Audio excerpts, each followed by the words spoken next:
सो hello students. आज अपन breathing and exchange of gases को कंटिन्यू करेंगे एंड इस पर्टिकुलर लेक्चर में आज अपन पढ़ने वाले हैं कि किस तरीके से हमारे ऑक्सीजन और कार्बन डाइऑक्साइड ट्रांसपोर्ट होते हैं।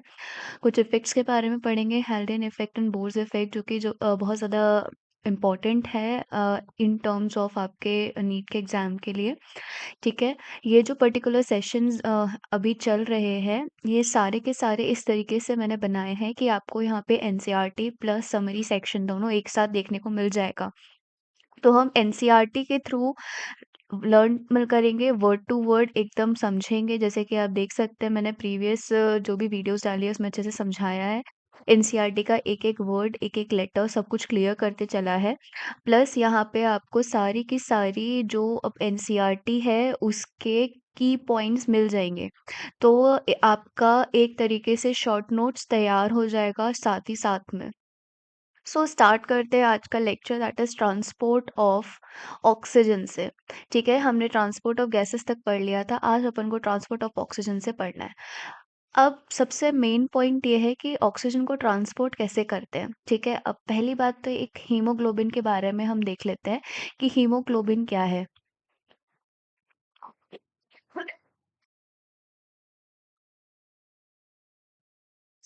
अगर अपन हीमोग्लोबिन की बात करें तो हीमोग्लोबिन आरबीसी का एक पार्ट होता है। ठीक है, रेड ब्लड सेल का पार्ट होता है जो कि हीम प्लस ग्लोबिन से मिलके बनता है।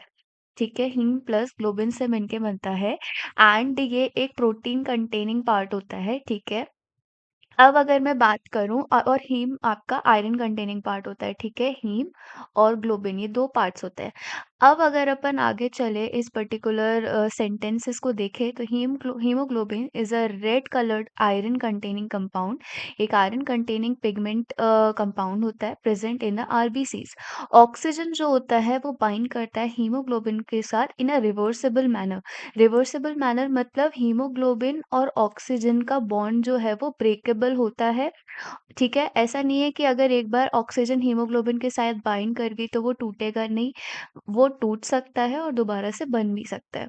ठीक है, so this is known as, जब भी हीमोग्लोबिन और ऑक्सीजन का बॉन्ड बनेगा, so this particular compound is known as oxyhaemoglobin. इसको आप क्या बोलोगे? Oxyhaemoglobin. Each hemoglobin molecule can carry maximum 4 molecules of oxygen। हर एक हीमोग्लोबिन जो है वो 4 मॉलिक्यूल हर एक हीमोग्लोबिन मॉलिक्यूल जो है वो 4 मॉलिक्यूल ऑफ ऑक्सीजन कैरी करता है। ठीक है, 4 मॉलिक्यूल ऑफ ऑक्सीजन कैरी करता है इस तरीके से। ठीक है, ये 4 ऑक्सीजन मॉलिक्यूल्स के साथ बाइंड करता है। अब binding of the oxygen with haemoglobin is primarily related to a partial pressure of the oxygen. अब यहाँ पर मैं एक बात क्लियर करना चाहती हूँ। यहाँ पे बोला है ऑक्सीजन मॉलिक्यूल, क्या बोला है? मॉलिक्यूल। एक बार क्वेश्चन ऐसा आ चुका है करेक्ट द स्टेटमेंट में, जहां पर ऑक्सीजन मॉलिक्यूल दे रखा था और एक बार ऑक्सीजन एटम दे रखा था। तो बच्चों ने ध्यान नहीं दिया, गलती से ऑक्सीजन एटम लगा के आ गए थे कई कई, तो वहाँ पर ये चीज़ गलत हो सकती है। तो ये थोड़ा ध्यान रखना कि हीमोग्लोबिन जो है वो ऑक्सीजन मॉलिक्यूल के साथ बाइंड करता है, ना कि एटम के साथ। ठीक है, तो 4 ऑक्सीजन मॉलिक्यूल के साथ वो बाइंड करेगा ना। पाश अब ये टोटली डिपेंड करता है हीमोग्लोबिन किस पे बाइंड करेगा, ये टोटली डिपेंड करता है पार्शियल प्रेशर ऑक्सीजन का क्या है और पार्शियल प्रेशर कार्बन डाइऑक्साइड का क्या है। अगर तो पार्शियल प्रेशर कार्बन डाइऑक्साइड का ज़्यादा है, ठीक है, as compare to the oxygen, तो हीमोग्लोबिन कार्बन डाइऑक्साइड के साथ बाइंड करेगा। अगर तो पार्शियल प्रेशर ऑक्सीजन का ज्यादा है तो वो ऑक्सीजन के साथ बाइंड करेगा। ठीक है, so basically it primarily related to the partial pressure of oxygen. Partial pressure of the carbon dioxide, hydrogen ion concentration and temperature are the other factor which can interfere with this binding। हमारे primarily जो है वो depend करेगा कि oxygen का partial pressure क्या है। Haemoglobin bind अगर ऑक्सीजन से कर रहा है तो सबसे पहले वो देखेगा कि पार्शियल प्रेशर ऑफ ऑक्सीजन क्या है, उसके बाद देखेगा कि partial pressure of carbon dioxide क्या है, उसके बाद देखेगा हाइड्रोजन आयन का कितना क्या कंसंट्रेशन है, ठीक है। उसके बाद देखेगा आपके कि टेम्परेचर क्या है, ठीक है, टेम्परेचर क्या है, ये सीरीज चलती है। So first of all oxygen, then carbon dioxide का partial pressure, then hydrogen ion की कंसंट्रेशन और फिर उसके बाद टेम्परेचर। ठीक। अब सिग्मोइड कर्व कैसा, एक सिग्मोइड कर्व बनता है, कैसा बनता है, एक सिग्मोइड कर्व बनता है which is obtained when a percentage saturation of the haemoglobin with oxygen is plotted against the partial pressure of the oxygen. जब भी आपका percentage of saturation of the haemoglobin, मतलब सपोज करो सैचुरेशन मतलब कि जैसे एक पर्टिकुलर वॉल्यूम में, let's suppose 10 ml of blood में, मैं जस्ट तुम लोगों को समझाने के लिए कर रही हूँ, या हम एक काम करते हैं, ऐसा करते हैं, ठीक है। यहाँ पर 10 हीमोग्लोबिन पड़े हुए हैं, मैं जस्ट समझाने के लिए कर रही हूँ ताकि तुम लोगों को समझ में आ जाए, ठीक है। 10 हीमोग्लोबिन्स पड़े। अब यहाँ पे ऑक्सीजन मॉलिक्यूल है बहुत सारा, तो अब ये ऑक्सीजन मॉलिक्यूल यहाँ पर बाइंड करना चालू करेगा हीमोग्लोबिन से, ठीक है। अब जैसे-जैसे वो हीमोग्लोबिन से बाइंड करता जाएगा, जैसे जैसे वो ऑक्सीजन से बाइंड करता जाएगा हीमोग्लोबिन, उसका आपका सैचुरेशन इंक्रीज होता जा रहा है। मतलब कि अब जैसे ये हीमोग्लोबिन है, इसने ऑक्सीजन के साथ बाइंड कर ली, ठीक है। अब ये हीमोग्लोबिन है, फिर ऑक्सीजन के साथ बाइंड कर ली, ठीक है। तो यहाँ पे पहले एक बॉन्ड फॉर्मेशन हुआ, फिर ये दूसरा बॉन्ड फॉर्मेशन हुआ, ये तीसरा बॉन्ड फॉर्मेशन हुआ।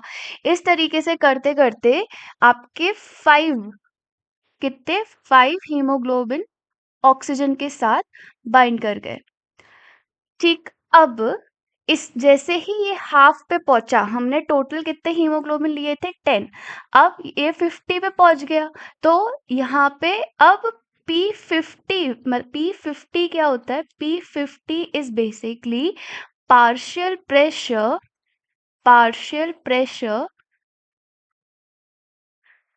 एट 50% ऑफ सैचुरेशन लेवल, ठीक है। कि सैचुरेशन का 50% जब अचीव हो जाएगा, सॉरी, उस पे सैचुरेशन का जब भी 50% अचीव हो जाएगा, उस पर्टिकुलर टाइम पे कितना पार्शियल प्रेशर है, उसको बोलते हैं P50, किसका, ऑक्सीजन का, ठीक। सो इस तरीके से आपका सैचुरेशन लेवल इंक्रीज होता जाएगा, पार्शियल प्रेशर भी इंक्रीज होता जाएगा। तो ये एक तरीके से सिग्मोइड कर्व देगा, ठीक है। क्योंकि एट पर्टिकुलर स्टेज आपके सारे के सारे हीमोग्लोबिन जो है वो ऑक्सीजन के साथ बाइंड कर जाएंगे, तो एक स्ट्रेट लाइन बनना चालू हो जाएगी, ठीक है। सो इस तरीके से ये सिग्मोइड कर्व देगा। This curve is called oxygen dissociation curve. इसको हम और क्या बोलते हैं, ऑक्सीजन डिसोसिएशन कर्व भी बोलते हैं, and is highly useful in studying the effect factor like pressure of carbon dioxide, hydrogen ion concentration, etc. on binding of the oxygen with the hemoglobin in the alveoli where there is high PO2, low PCO2 and lesser hydrogen ion concentration. देखो एक चीज याद रखनी है, जब भी haemoglobin को दो कंडीशंस हैं, ठीक है। एक होगी जब भी हीमोग्लोबिन को ऑक्सीजन के साथ बॉन्ड का फॉर्मेशन करना है, और दूसरी कंडीशन ये है कि जब भी हीमोग्लोबिन को ऑक्सीजन के साथ आपका बॉन्ड का ब्रेकेज करना है, ठीक है। अब इस कंडीशन में ये कहाँ होगी, ये होगी आपके लंग्स में, कहाँ होगी, लंग्स में। और ये कहाँ पे होगा, ये होगा साइट इसकी टिश्यू लेवल पे, ठीक है। अब ऑक्सीजन और हीमोग्लोबिन बाउंड कब करेंगे, ये तब बाउंड करते हैं जब partial pressure of oxygen increase होगा, ठीक है। अब सब कुछ उसका उल्टा कर दो, PCO2 डिक्रीज होना चाहिए, हाइड्रोजन आयन की कंसंट्रेशन और टेम्परेचर यहाँ पे वेरी करेगा। हाइड्रोजन आयन का कंसंट्रेशन और टेम्परेचर जो है वो भी डिक्रीज होना चाहिए और ये भी डिक्रीज होना चाहिए। मतलब यहाँ पे बेसिक पीएच रहना चाहिए और टेम्परेचर भी डिक्रीज रहना चाहिए। ठीक है। अब यहाँ पे टिश्यू लेवल पे यहाँ पे जितनी भी चीजें हैं उसका जस्ट अपोजिट करते जाओ। Prime partial pressure of the oxygen decrease हो जाएगा, partial pressure of the carbon dioxide increase हो जाएगा। टिश्यू लेवल पे 45 mm ऑफ Hg रहता है ना कार्बन डाइऑक्साइड। हाइड्रोजन आयन की कंसंट्रेशन इंक्रीज हो जाएगी, एसिडिक एनवायरनमेंट क्रिएट होगा और टेम्परेचर भी इंक्रीज हो जाएगा। तो ये जो पर्टिकुलर चीज है ये जरूरी है फॉर द हीमोग्लोबिन ऑक्सीजन की बॉन्डिंग के लिए एज वेल एज उनके ब्रेकेज के लिए। ठीक, आई होप ये चीज समझ में आई होगी। सो lesser hydrogen ion concentration and the lower temperature. The factors are all favorable for the formation of oxyhemoglobin.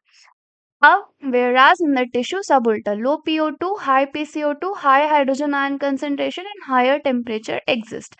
The condition are favorable for dissociation of the oxygen from the oxyhemoglobin. वही oxygen और hemoglobin का breakage. This clearly indicates that the oxygen gets bound to hemoglobin in the lung surface and get dissociated at the tissue. अब सबसे important line ये आती है कि हर 100 ml ऑफ ऑक्सीजनेटेड ब्लड में, कौन से ऑक्सीजनेटेड ब्लड में 5 ml ऑफ ऑक्सीजन टिश्यू को डिलीवर किया जाता है। तो ये लाइन पूछी जाती है। So every 100 ml of oxygenated blood can deliver around 5 ml of oxygen to the tissue under normal physiological condition. अब इसकी हम समरी भी एक बार देख लेते हैं अच्छे से। हीमोग्लोबिन के बारे में पहले पढ़ लेते हैं। तो हीमोग्लोबिन क्या है? ये बेसिकली आपका रेड आयरन कंटेनिंग पिगमेंट है जो कि आरबीसीज में पाया जाता है। It binds with the oxygen reversibly forming oxyhemoglobin. Fine oxygen binding की अगर अपन बात करें तो यहाँ पे मैक्सिमम 4 मॉलिक्यूल ऑक्सीजन के बाइंड करते हैं। Degree to which haemoglobin bind oxygen depends mainly on the partial pressure of the oxygen. मैंने जैसे बताया अपन को प्राइमरी और टॉप प्रायोरिटी पे क्या रखना है कि partial pressure of the oxygen क्या है, उसके बाद हम जाएंगे partial pressure of carbon dioxide, hydrogen ion की कंसंट्रेशन और टेम्परेचर पे। अब अगर ऑक्सीजन डिसोसिएशन कर्व की बात करें, जब भी when percentage saturation of the haemoglobin with oxygen is plotted against the partial pressure of the oxygen, a sigmoid S shape curve is obtained. ये एस शेप याद रखना पूछा जाता है। This is called the oxygen dissociation curve. अब इसकी significance क्या है? It shows how the environment condition affects the haemoglobin affinity for the oxygen. अगर लंग की बात करें तो हाई PO2 होना चाहिए, low PCO2, low hydrogen ion concentration, lower temperature for the formation of oxyhaemoglobin. Tissue level पे dissociation होता है तो वहां पे लो PO2 होता है, high PCO2, high hydrogen ion concentration, higher temperature रहता है। This condition favors the dissociation of the oxygen from the oxyhemoglobin, so oxygen is related to the release in the tissue. अब वही वाली condition कि हर 100 ml of oxygenated blood 5 ml of oxygen deliver करता है tissue को एक normal physiological condition में।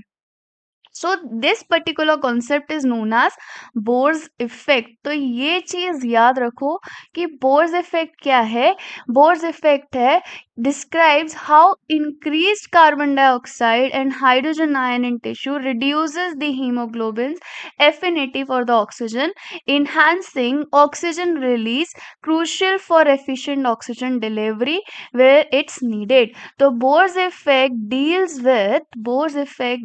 with release or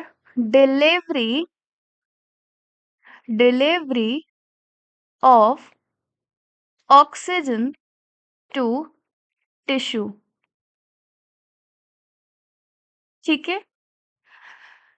Bohr's effect आपको कहाँ देखने को मिलेगा? बस इतना याद रखो कि बोर्स इफेक्ट आपको टिश्यू के पास देखने को मिलेगा। फिर सारे कंडीशंस वही लगा दो कि आपका लो PO2, high PCO2, high hydrogen ion concentration, low pH and high temperature. ठीक है? ये आपको बोर्स इफेक्ट में देखने को मिलता है and it is related to the release और the delivery of the oxygen to the tissue. तो ये ऑक्सीजन की डिलीवरी या उसके रिलीज, हीमोग्लोबिन ऑक्सीजन का बॉन्ड का ब्रेकेज टिश्यू के साइड पे होता है, उससे रिलेटेड है। क्या? Bohr's effect. Now let us move towards the carbon dioxide का ट्रांसपोर्टेशन। सो अगर अपन ट्रांसपोर्ट ऑफ कार्बन डाइऑक्साइड की बात करें तो यहाँ पर जब भी कार्बन डाइऑक्साइड हीमोग्लोबिन के साथ बॉन्ड का फॉर्मेशन करेगा तो हम उसे बोलते हैं कार्ब अमीनो हीमोग्लोबिन। एक और टर्म होता है जो कि मैंने पिछले वीडियो में भी बताया था, that is carboxyhaemoglobin. Carboxyhaemoglobin का मतलब होता है कार्बन मोनोऑक्साइड और हीमोग्लोबिन का बॉन्ड का formation. So this particular compound, जब भी कार्बन मोनोऑक्साइड और हीमोग्लोबिन का बॉन्ड का फॉर्मेशन होगा, this particular compound is known as carboxyhaemoglobin. ठीक है? कार्ब अमीनो हीमोग्लोबिन कैसे बनता है? कार्बन डाइऑक्साइड और हीमोग्लोबिन के बॉन्ड के फॉर्मेशन की वजह से। So carbon dioxide is carried by the hemoglobin as carb amino hemoglobin, that is 20-25%। ठीक है, जो कि अपन ने पिछली वीडियो में पढ़ रखा है। The binding is related to the partial pressure of the carbon dioxide। अब जब भी आप कार्बन डाइऑक्साइड के बाइंडिंग की बात करोगे तो यहाँ पे आप देखोगे कि partial pressure of carbon dioxide क्या है। Partial pressure of the oxygen is a major factor which could affect this binding। अब अगर partial pressure of oxygen ज़्यादा हुआ तो ऑब्वियस सी बात है हीमोग्लोबिन उसके साथ बाइंड करेगा। Now when PCO2 is high, PO2 is low as in the tissue, more binding of the carbon dioxide occur, whereas when the PCO2 is low and PO2 is high as in the alveoli, dissociation of the CO2 from the carbaminohemoglobin take place, that is CO2 which is bound to the hemoglobin from the tissue is delivered at the alveoli। अब basically वही वाली चीज आ जाती है कि अगर मुझे haemoglobin का कार्बन डाइऑक्साइड के साथ रिलेशन देखना है, ठीक है, तो यहाँ पे एक होगा लंग के साइड पे और एक होगा आपके टिश्यू के साइड पे। फाइन, ठीक है। एंड कार्बन डाइऑक्साइड, अगर इन दोनों का रिलेशन देखना है तो लंग के साइड पे क्या होना चाहिए? हमें CO2 रिलीज करना है लंग के साइड पे, तो यहाँ पे हीमोग्लोबिन और CO2 का ब्रेकेज होना चाहिए और टिश्यू में हीम आपके कैरी करके लंग की तरफ लेके जाएगा कार्बन डाइऑक्साइड को, तो यहाँ पे बॉन्ड का फॉर्मेशन होना चाहिए। अब अगर यहाँ पे बॉन्ड का फॉर्मेशन हो रहा है तो ऑब्वियस सी बात है यहाँ पे टिश्यू लेवल पे पार्शियल प्रेशर ऑफ ऑक्सीजन वैसे ही कम होता है और PCO2 सबसे ज़्यादा हाई होता है। ठीक है? दूसरी कंडीशन क्या आ जाती है? हाइड्रोजन आयन की कंसंट्रेशन ज़्यादा हो जाती है, pH डिक्रीज हो जाता है और टेम्परेचर इंक्रीज रहता है। ठीक है? वहीं पे लंग्स की अगर अपन बात करें, जस्ट उल्टा कंडीशन आ जाएगा, PO2 इंक्रीज होगा, PCO2 डिक्रीज होगा। अब PCO2 डिक्रीज होता है तो यही एक प्राइमरी कंडीशन बन जाती है ब्रेकेज की, हीमोग्लोबिन और कार्बन डाइऑक्साइड के बॉन्ड की। ठीक है? हाइड्रोजन आयन कम होगा और टेम्परेचर भी कम होगा। सो ये सारी सिचुएशन आपको देखने को मिलेगी जब आप carbon eight the tissue level and at the lung level. ठीक है, now RBC contain a very high concentration of the enzyme carbonic anhydrase. ये लाइन याद रखना, आपके आरबीसी जो होती है उसके अंदर प्लाज्मा के कंपैरिजन में दोनों जगह कार्बोनिक एनहाइड्रेस आपके दोनों जगह प्रेजेंट होते हैं, आरबीसी के भी अंदर प्रेजेंट होते हैं प्लस आपके प्लाज्मा में भी प्रेजेंट रहते हैं। लेकिन आपके जो कार्बोनिक एनहाइड्रेस है वो आरबीसी में ज्यादा होता है as compare to the plasma and a minute quantity of the same is present in the plasma too. This enzyme facilitate the following reaction in both the direction. Carbonic anhydrase जो है ये आपके दोनों direction में, forward और backward direction में, मतलब ये कार्बन डाइऑक्साइड और वाटर से H2CO3 का फॉर्मेशन भी करा सकता है और H2CO3 से वापस से कार्बन डाइऑक्साइड और हाइड्रोजन का फॉर्मेशन भी कराता है, जो कि बहुत हेल्पफुल रहता है in the delivery of carbon dioxide from the tissue to the lung. Fine. So at the tissue site where the partial pressure of the carbon dioxide is higher due to the catabolism, carbon dioxide diffuses into the blood and forms HCO3 negative and H ion. अब क्या होता है tissue site पे कि line word to word अपन clear करते चलते हैं। तो देखो, अब जैसे कि हमारा ये टिश्यू लेवल है, लेट्स सपोज ब्लू कलर से बनाते हैं। ये हमारा एक सेल है, ठीक है, और यहाँ पे हमारा ये ब्लड है, ब्लड कैपिलरी है, और इसके अंदर है हमारी आरबीसी, आरबीसी के अंदर हीमोग्लोबिन, ठीक है। अब क्या लिखा है? At the tissue site where the partial pressure of the carbon dioxide is high due to the catabolism CO2 diffuses into the blood. अब यहाँ पे CO2 जो है as a by product release होता है बहुत सारा सेल के अंदर, और आरबीसी में कम होता है। तो इससे क्या होगा? It will move from its higher concentration to the lower concentration in the RBCs, ठीक है। अब क्या होगा? जैसे ही ये आपके CO2 जो है वो ब्लड में डिफ्यूज करेगा आरबीसी और प्लाज्मा में, वहां पे जाके ये HCO3 नेगेटिव और H आयन का H आयन फॉर्म करेगा। कैसे? क्योंकि प्लाज्मा में और आरबीसी में आपके क्या प्रेजेंट होता है? वाटर, उसके साथ वो रिएक्ट करेगा और इस तरीके से ये आपकी रिएक्शन बनाएगा। इट विल फॉर्म H2CO3 और कार्बोनिक एनहाइड्रेस की हेल्प से और आगे की तरफ जाएगा HCO3 negative plus H ion. अब इससे क्या हो रहा है? H आयन जो है वो इंक्रीज हो रही है। क्या हो रही है? H आयन जो है वो इंक्रीज हो रही है, ठीक है। So at the alveolar site where the PO2 is low, अब जैसे ही ये आपके, अब ये ब्लड का फॉर्मेशन हो गया, सॉरी ये आपके बाइकार्बोनेट आयन का फॉर्मेशन हो गया यहाँ पे, ठीक। अब ये कैरी आउट करके कहाँ लेके जाओगे आप इसको?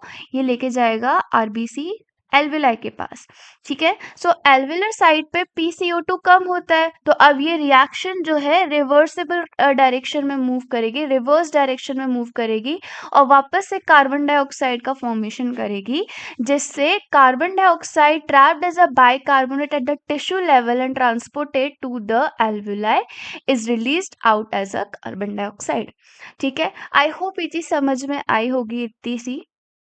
नाउ एक इम्पॉर्टेंट पॉइंट ये आ जाता है कि 100 ml, हर एक 100 डीऑक्सीजनेटेड 100 ml ऑफ ब्लड में 4 ml of the carbon dioxide alveoli तक डिलीवर किया जाता है। अब रिवाइज कर लेते हैं इसको समरी से। तो अगर अपन ट्रांसपोर्ट ऑफ कार्बन डाइऑक्साइड की बात करें तो प्लाज्मा फॉर्म में 7% डिजॉल्व होता है, कार्ब अमीनो हीमोग्लोबिन में 20-25% होता है, एंड बाइकार्बोनेट फॉर्म के 70% के फॉर्म में ये डिलीवर किया जाता है, ठीक है। अब कार्ब अमीनो हीमोग्लोबिन का फॉर्मेशन कैसे होता है? तो in the tissue level where the PCO2 is high and PO2 is low, carbon dioxide to the haemoglobin to form carbaminohemoglobin. Hemoglobin plus carbon dioxide, this will form HbCO2. Then it will again form basically वो reaction ये है कि haemoglobin plus carbon dioxide, this will form HbCO2, ठीक है। ये repeat हो गया है यहाँ पे दोबारा से। Fine. In the alveoli where the PCO2 is low and PO2 is high, the bond breaks and CO2 is release from the haemoglobin allowing it to be exhaled, ठीक है। मतलब अब इसकी रिवर्स डायरेक्शन हो जाएगी, दैट इज आपका HbCO2 जो है वो टूट के आपके वापस से किस में बन जाएगा? हीमोग्लोबिन प्लस कार्बन डाइऑक्साइड में। Fine. This effect is known as Haldane's effect. इस इफेक्ट को आप क्या बोलते हो? इस इफेक्ट को बोलते हो Haldane's effect. Now Haldane's effect जो है ये आपके लंग के पास होता है and it is related to the carbon dioxide की डिलीवरी, कार्बन डाइऑक्साइड की delivery, sorry,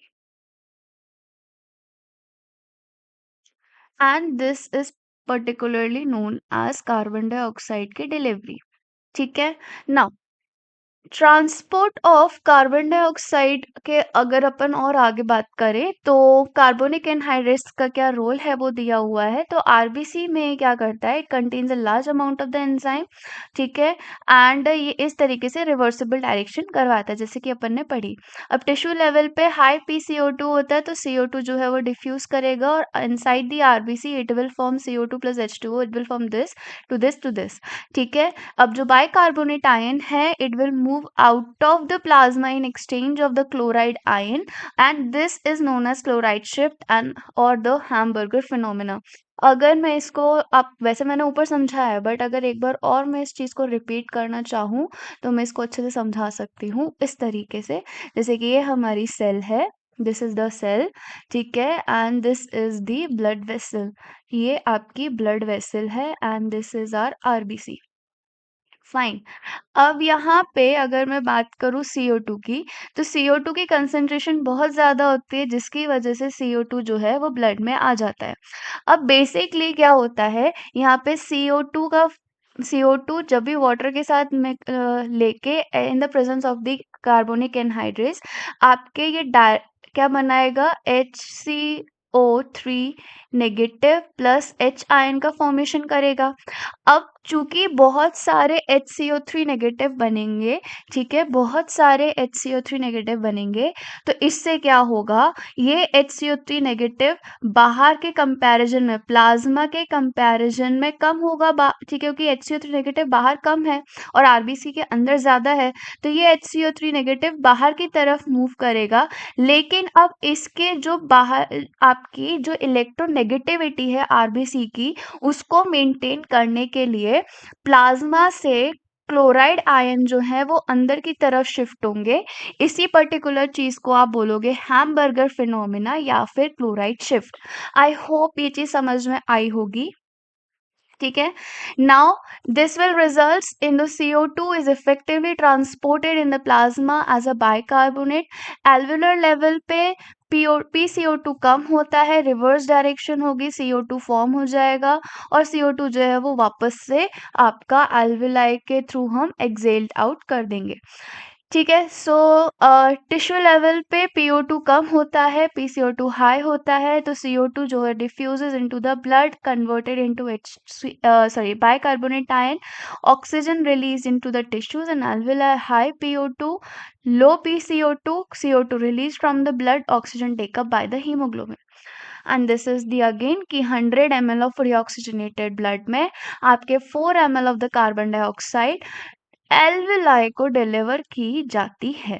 so this was all about the today's lecture. अगर आपको ये लेक्चर अच्छा लगा हो और ये नोट्स आपको अच्छे लगे हों तो then please let me know about this. आप डायरेक्ट कमेंट में लिख सकते हो PDFs, तो मैं उसकी लिंक इस पर्टिकुलर सेशन की आज की शेयर कर दूंगी। Thank you so much. और अगर लेक्चर अच्छा लगा हो तो प्लीज़ लाइक करना एंड सब्सक्राइब करना चैनल को। Thank you.